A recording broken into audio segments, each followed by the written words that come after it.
আসসালামু আলাইকুম রহমতুল্লাহি ওবরকাতুহ। সম্মানিত দর্শক, ত্রয়োদশ জাতীয় সংসদ নির্বাচন সম্পন্ন হয়েছে বিশাল ভোটের ব্যবধানে এবং বিপুল সংখ্যাগরিষ্ঠতা নিয়ে বিএনপি সরকার গঠন করেছে। সংসদে তাদের আধিপত্য থাকবে অনেক অনেক বেশি এবং সারা বাংলাদেশে যেভাবে তারা জয়লাভ করেছে, এতে করে পথে ঘাটে মাঠে তাদের আধিপত্য থাকবে আওয়ামী লীগ জমানায় ছাত্রলীগ যুবলীগ আওয়ামী লীগের চাইতে অনেক অনেক বেশি।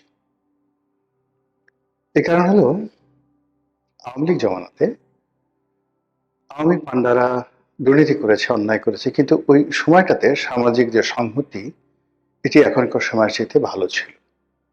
মব ছিল না।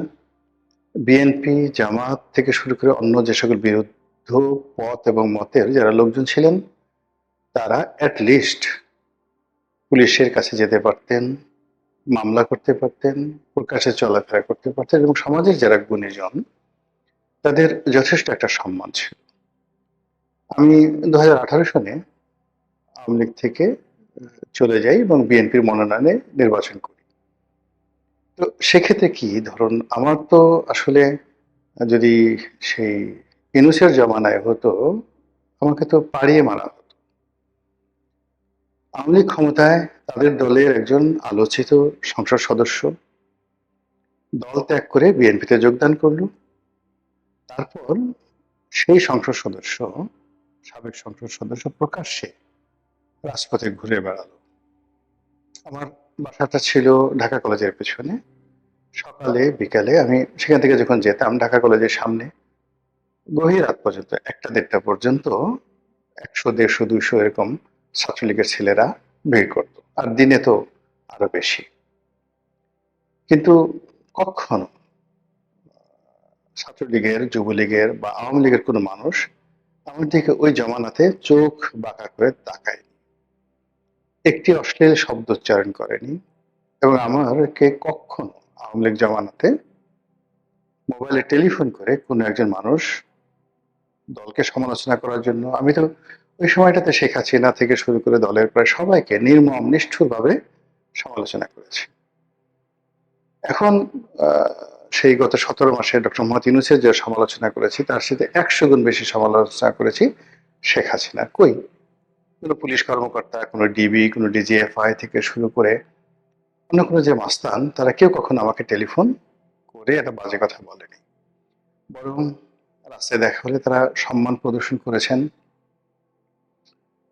তারপর সাহায্য করার জন্য এগিয়ে এসেছেন। এবং আরো অবাক করার ব্যাপার হলো যে সরকারি অফিসগুলোতে যদি কোনো কাজের জন্য আমি যেতাম, ফোন করতাম নিজের জন্য বা অন্য কারোর জন্য, মানে এতটা সাহায্য এবং সহযোগিতা পেতাম যেটি কল্পনা করা যায় না। কেন হতো কি হতো আমি জানি না। বহু মানুষ, তাদের জন্য চাকরির তদবির করেছি, বহু মানুষকে হাসপাতালে ভর্তি করিয়ে দিয়েছি, বহু মানুষকে পুলিশি সাহায্য দিয়েছি, বহু মন্ত্রীকে টেলিফোন করে বহু এলাকার উন্নয়নের কর্মকাণ্ড করিয়ে দিয়েছে আওয়ামী লীগ জমানাতে 2018 থেকে একেবারে শেষ দিন পর্যন্ত। কিন্তু এই গত 17টি মাসে কোনো সরকারি দপ্তরে একটা টেলিফোন করার সাহস আমার ছিল না। গত 17টি মাসে গাড়ি চালিয়ে ঢাকা বিশ্ববিদ্যালয়ের ক্যাম্পাসে যাওয়ার সাহস আমার ছিল না। এমনকি রিক্সায় করে হেঁটে কোনোদিন বিশ্ববিদ্যালয় ক্যাম্পাসে আমি যাইনি গত 17 মাসে। অথচ যেদিন শেখ হাসিনাকে গালাগাল করতাম, যেদিন স্বরাষ্ট্রমন্ত্রীকে গালাগাল করতাম, সেই দিন এমনও গেছে পকেটে 4-5 লাখ টাকা ওই শেষ বিকেলে কালেকশন ব্যাংকে জমা দিতে পারিনি। সেই 4-5 লাখ টাকার একটা ব্যাগ হাতে, উম, তো সবসময় ঘড়ি থাকে, মোবাইল থাকে, দুটো মোবাইল থাকে। মানে আমাকে ছিনতাই করলে যে কোনো সময় 10-12 লাখ টাকা হয়তো ওই সময় পাওয়া যেত। তো অফিস থেকে, আমার অফিস প্রেস ক্লাবের সামনে, এখান থেকে রাত্রি 10টা 11টার সময় বের হয়ে হেঁটে হেঁটে ঢাকা বিশ্ববিদ্যালয়ের ভিতর দিয়ে নিউ মার্কেট হয়ে পায়ে হেঁটে আমার বাসায় গিয়েছি। মনের মধ্যে কোনো ভয় ছিল না, আতঙ্ক ছিল না এবং আমার জীবনে কোনো দুর্ঘটনা ঘটেনি। কিন্তু সেই আমি গত 17 মাসে কোনো সরকারি অফিসে যাওয়ার প্রশ্নই তো আসে না। আর বিশ্ববিদ্যালয় ক্যাম্পাসে যাওয়ার আমার আহ, যাকে বলা হয় দুঃসাহস কখনো হয়নি। তো বোঝার চেষ্টা করুন গণতন্ত্র সহনশীলতা কোন পর্যায়ে চলে এসেছে শেখ হাসিনার পতনের পর। এরপর থানা পুলিশকে কি ফোন করব? পুলিশের যে সকল কর্মকর্তাদের সঙ্গে পরিচয় ছিল, সেই জুলাই আগস্ট গণ অভ্যুত্থানের পরে বহু পুলিশ কর্মকর্তা অনেকে চাকরি হারিয়েছেন, অনেকে জেলে গেছেন, অনেকে পালিয়ে বেড়াচ্ছেন। তো তাদের যে দুঃখের কথা কাহিনী, সেগুলো শোনার পর কোনো থানায় গিয়ে মানে কোনো একটা ব্যাপারে কারো সাহায্য চাইবো, এই সাহসী আমার হয়নি। বরং আমার কাছে যারা পুলিশি সহযোগিতার জন্য বিভিন্ন সময় সুপারিশ করেছেন, আমি বলেছি যে আরে বাবা, পুলিশই তো বাঁচছে না এখন, পুলিশই তো বিভিন্ন মানুষের সাহায্যের জন্য তারা দাঁড়ে দাঁড়িয়ে ঘুরে বেড়াচ্ছে, বাধ্য এই সমস্ত ব্যাপার মিনিমাইজ করো সবকিছু। তো এই যে একটা মানে ট্রেন্ড গত 17 মাসে চালু হয়েছে, এটি বিএনপি ক্ষমতা গ্রহণের পর রাতারাতি চলে যাবে এটা আমার মনে হচ্ছে না। বরং গত 17 মাসে যে সকল বিশৃঙ্খলা হয়েছে আর্থিক খাতে, তারপর আন্ডারওয়ার্ল্ডে, ব্যবসা বাণিজ্যে, বিশেষ করে 2 নম্বরই ব্যবসা বাণিজ্যে, টেন্ডারবাজিতে, এর প্রায় 99% কাজই বিএনপির লোকজন করেছে। সিটি কর্পোরেশনের টেন্ডার, সিটি কর্পোরেশনগুলোর ময়লার কাজ, পাড়া মহল্লার ডিশ ব্যবসা, ফুটপাতের চাঁদাবাজি, দখল বাণিজ্য, এরপরে আওয়ামী লীগের বিভিন্ন সহায় সম্পত্তি দখল করে সেগুলো আত্মসাৎ করার যে চেষ্টা, আওয়ামী লীগের নেতাদের বিরুদ্ধে, জাতীয় পার্টির নেতাদের বিরুদ্ধে একের পর এক উপর্যুপরি মামলা দিয়ে শত শত হাজার হাজার কোটি টাকা লোপাট করার যে অভিযোগ, কাদের বিরুদ্ধে? জামাতের বিরুদ্ধে, এনসিপির বিরুদ্ধে, নাকি চরমোনাইয়ের পীর সাহেবের বিরুদ্ধে? আল্লাহর হস্তে একটু বুকে হাত দিয়ে বলুন তো কাদের বিরুদ্ধে? এখন যারা এই ধরনের কাজকর্ম করেছেন, প্রায় তাদের সবার মধ্যে একটা ভয় ছিল যে জামাত ক্ষমতায় চলে আসবে। কেন আসবে?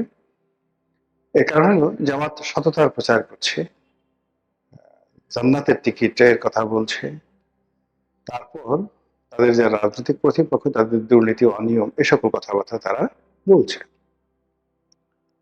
তো কাজেই জনগণ হয়তো জামাতকে ভোট দিয়ে দেবে।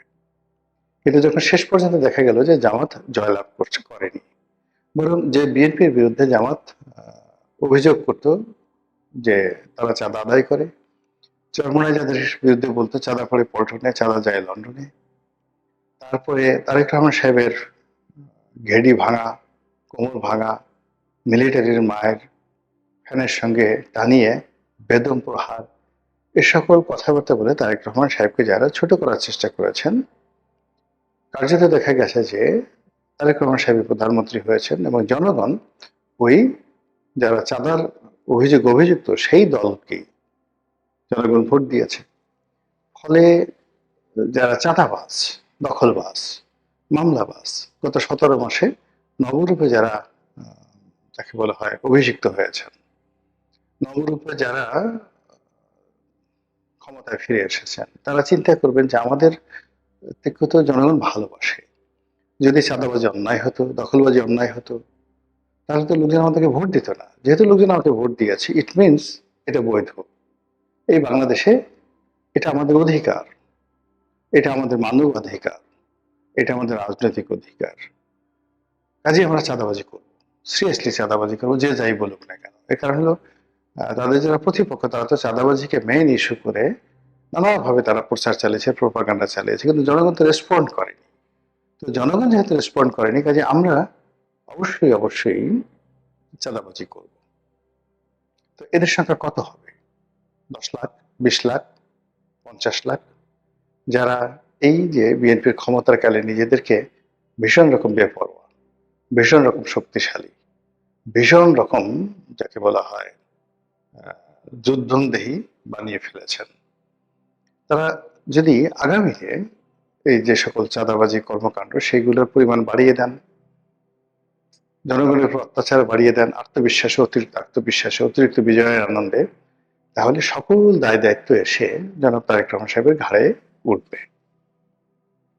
এবং 2001 থেকে 2006 সনে হাওয়া ভবন মূলত যে কাজটি করার চেষ্টা করেছিল ইতিবাচকতা, রাজাকারদেরও তো একটা ভালো উদ্দেশ্য ছিল, আলবদরদের একটা ভালো উদ্দেশ্য ছিল, কিন্তু আলবদর সদস্য, রাজাকার বাহিনীর যারা সদস্য, তাদের নানা অপকর্মের কারণে এই দুটো বাহিনীর প্রচুর বদনাম হয়ে যায়, ইতিহাসে অভিশপ্ত হয়। তদুপ হাওয়া ভবন মূলত বিএনপির একটা গবেষণা সেল ছিল। সেখানে বসে তারা চিন্তা করত কি করে রাজনীতি করা যায়। সেখানে তারা বিভিন্ন তথ্য উপাত্ত দিয়ে বিভিন্ন পলিটিক্যাল তারা এজেন্ডা তৈরি করত, প্রতিপক্ষকে ঘায়েল করার জন্য রাজনীতির ন্যারেটিভ তৈরি করত। তো এই উদ্দেশ্যে অনেকটা আওয়ামী লীগের সিআরআই এর মতো একটি গবেষণা ধর্মী প্রতিষ্ঠান ছিল হাওয়া ভবন। কিন্তু সেই হাওয়া ভবনে কি করে ট্যাক্স ঢুকে পড়লো, কি করে ট্যাক্সি ঢুকে পড়লো, কি করে কন্ট্রাক্টারি ঢুকে পড়লো, কমিশন বাণিজ্য থেকে শুরু করে সবকিছু একত্রে হাওয়া ভবনকে মানুষের নিকট রীতিমতো একটি জীবন্ত, জ্বলন্ত আগ্নেয়গিরির লাভা বা জ্বালামুখ রূপে জাতির উপর চাপিয়ে দেওয়া হলো। ফলে কি হলো, জনাব তারেক রহমান সাহেব এত সুন্দর সুন্দর চিন্তা করলেন, ওখানে বসে এত ভালো ভালো কাজ করার চেষ্টা করলেন, তার একটিও তার কাজে এলো না। বরং তিনি সারা দেশে মিস্টার 10% হিসাবে পরিচিত হলেন, এবং এটা আর মুছা গেল না। এই যে তিনি প্রধানমন্ত্রী হবেন, তার অল্প কয়েকদিন আগে টাইম ম্যাগাজিন তাকে নিয়ে একটা বিশাল প্রতিবেদন ছাপালো, যেখানে তাকে প্রডিগাল বয় হিসেবে বলা হলো, উচ্ছনে যাওয়া, বেহিসাবি, বাজে স্বভাবের, ঘুষখোর, দুর্নীতিবাজ একজন পুরুষ হিসেবে তাকে টাইম ম্যাগাজিন তুলে ধরলো। তো বোঝার চেষ্টা করুন যে পাপ কখনো বাপকে ছাড়ে না। অন্যের পাপ মানে আপনি কিচ্ছু করেন নাই, একেবারে নিরপরাধ, কিন্তু আপনার আশেপাশে যারা লোকজন রয়েছেন তারা অন্যায় করেছে, সেই দায় আপনি এড়াতে পারেন না।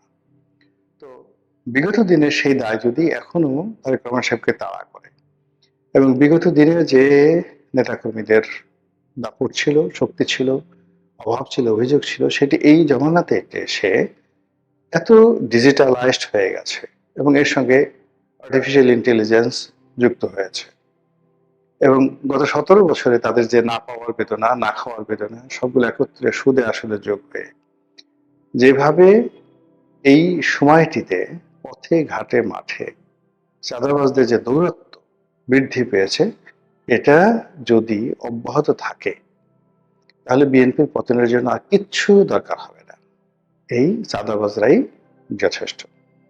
মহান আল্লাহ আমাদের সবাইকে এই চাঁদাবাজের যে জুলুম অত্যাচার থেকে রক্ষা করুন, হেদায়েত করুন, দয়া করুন। আসসালামু আলাইকুম ওয়া রাহমাতুল্লাহি ওয়া বারাকাতুহু।